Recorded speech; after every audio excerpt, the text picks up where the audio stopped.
Shalom saudara yang dikasihi Tuhan Yesus Kristus. Selamat malam, selamat berjumpa dalam renungan pada malam hari ini. Doa dan harapan saya saudara semua ada dalam keadaan yang baik, sehat, penuh sukacita dan berkat-berkat Tuhan. Sebelum kita mendengarkan renungan firman Tuhan, mari sama-sama kita berdoa. Bapa kami yang di sorga, Bapa dalam nama Tuhan Yesus Kristus, kami mengucap syukur untuk berkat kemurahan Tuhan, pimpinan dan penyertaan-Mu dari pagi hingga malam ini. Oleh karena pertolongan Tuhan saja, kami dapat melalui semuanya. Saat ini kembali kami rindu dikuatkan oleh kebenaran firman-Mu. Urapi setiap kami, ajar kami Tuhan untuk mengerti akan kehendak-Mu. Dalam nama Tuhan Yesus kami berdoa. Haleluya, amin. Saudara yang dikasihi Tuhan, pembacaan Alkitab kita pada saat ini terdapat dalam Kitab Nabi Yesaya pasal yang ke-16. Saudara dapat membacanya secara pribadi setelah mendengarkan renungan ini. Saya akan membaca Yesaya 16 ayat yang ke-9. Tertulis demikian. Sebab itu aku turut menangis dengan Yaezer karena pohon anggur Sibma. Aku mau membasahi engkau dengan air mataku, hai Hesibon dan Eleale. Sebab pada musim kemarau, tepat waktu panen, musuhmu menyerbu dengan pekik pertempuran. Saudara yang dikasihi Tuhan, semakin banyak negara yang melonggarkan aturan yang berhubungan dengan COVID dan mulai menerima kenyataan bahwa hidup harus dijalani berdampingan dengan COVID. Kita bersyukur bahwa selama 2 tahun pandemi yang terjadi, pada akhirnya situasi akan kembali normal sepenuhnya dalam beberapa bulan ke depan. Semua yang telah terjadi kita jadikan sebagai pelajaran berharga untuk menjalani hidup dengan syukur, bersukacita dan rendah hati di hadapan Tuhan. Karena kita semua tidak ada apa-apanya. Kita tidak berdaya, tidak berkuasa, dan kita memerlukan Tuhan dalam hidup ini. Pandemi hendaknya menyadarkan kita bahwa kita harus selalu mengingat akan Tuhan dan hidup seturut dengan kehendak-Nya. Karena hidup ini begitu rentan dengan berbagai hal, maka kita perlu selalu bersandar kepada Tuhan. Di samping pandemi yang akan segera berakhir, kita menghadapi situasi perang di Ukraina yang sangat berpotensi untuk berkembang menjadi perang besar di Eropa, bahkan di dunia, bila tidak diresponi dengan hati-hati. Kita perlu terus berdoa, saudara, untuk situasi ini, agar menjadi semakin kondusif dan damai. Selama invasi militer Rusia terhadap Ukraina, lebih dari 1 juta orang Ukraina telah mengungsi ke berbagai negara di dekatnya. Dan situasi ini terasa sangat berat bagi mereka. Sebagai sesama manusia, kita perlu untuk memiliki belas kasihan terhadap mereka yang ditimpa kemalangan dan penderitaan.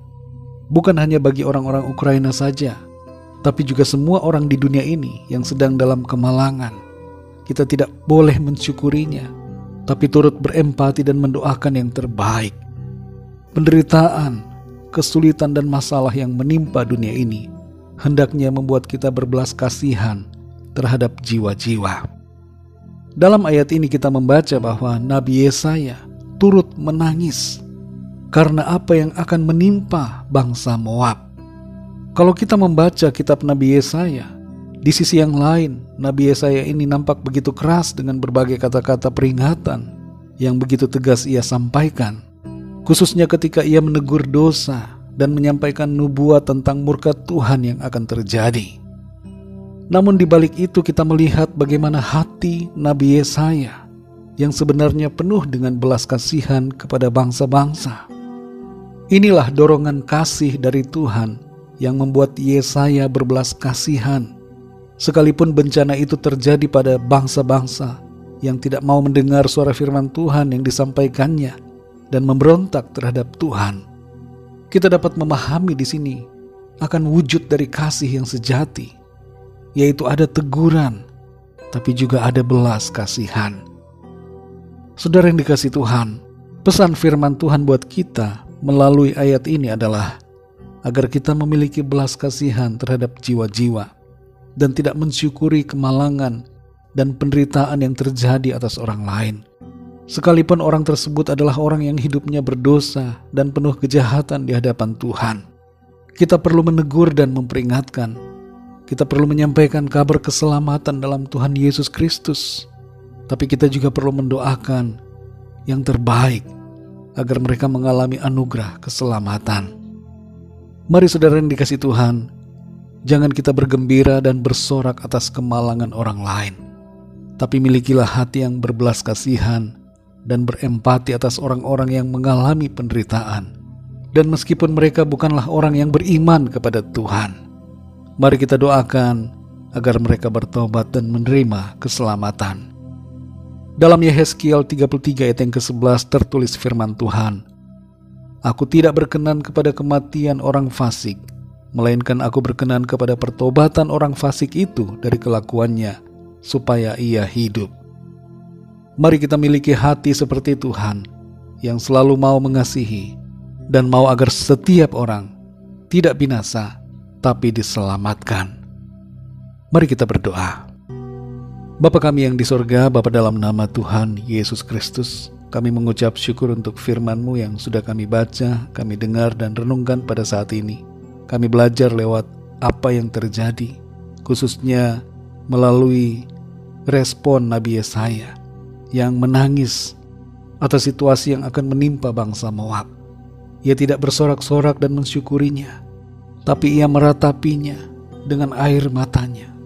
Kerinduan dan belas kasihannya adalah bangsa Moab itu diselamatkan dan mengalami berkat-berkat Tuhan. Ajar kami juga ya Tuhan, untuk memiliki hati yang penuh dengan belas kasihan, hati yang tulus mengasihi sesama kami, orang-orang di sekitar kami. Kami tidak mensyukuri akan penderitaan mereka. Kami tidak bergembira atau bersorak-sorai atas kemalangan yang terjadi pada orang-orang lain. Tapi kami berempati dan berbelas kasihan dan mendoakan mereka. Terima kasih Tuhan, kami bersyukur untuk firman-Mu. Terus bicara kepada kami Roh Kudus. Ajar kami untuk hidup seturut kehendak-Mu. Berkati kami di sepanjang malam ini. Berikan kami tidur yang nyenyak dan bangunkan besok pagi dengan kekuatan baru. Tubuh yang sehat diberkati Tuhan, untuk kami pakai memuliakan nama Tuhan dalam segala aktivitas kami. Kembali kami berdoa mohon lawatan Tuhan. Sembuhkanlah yang sakit, yang lemah Tuhan kuatkan, yang susah Tuhan hiburkan, yang sedang dalam masalah pergumulan Tuhan berikan jalan keluar. Berkati bangsa dan negara kami Indonesia dan juga semua bangsa di dunia ini. Lawat dengan kasih dan rahmat-Mu Tuhan, agar setiap orang dari segala bangsa berjumpa secara pribadi dengan Tuhan dan percaya kepada-Mu. Kami berdoa untuk situasi di Ukraina, agar Tuhan memberikan perdamaian, pemulihan ya Tuhan. Berkati gereja-gereja-Mu di seluruh dunia, juga semua jemaat-Mu Tuhan, agar Tuhan terus menguatkan untuk selalu setia kepada-Mu. Berkati keluarga kami masing-masing secara pribadi, biarlah berkat kemurahan Tuhan selalu limpahkan dalam hidup kami. Terima kasih Bapa, kami mengucap syukur. Kami percaya berkat damai sejahtera dan kasih karunia Tuhan senantiasa berlimpah dalam kehidupan kami semua. Dalam nama Tuhan Yesus Kristus, kami sudah berdoa dan mengucap syukur. Haleluya. Amin. Puji Tuhan, saudara yang dikasihi Tuhan, saya percaya firman Tuhan menjadi berkat dan kekuatan buat saudara semua, dan Roh Kudus akan menolong saudara untuk lebih lagi memahami kebenaran firman Tuhan. Tuhan Yesus memberkati saudara semua. Sampai jumpa dalam renungan yang berikutnya. Haleluya.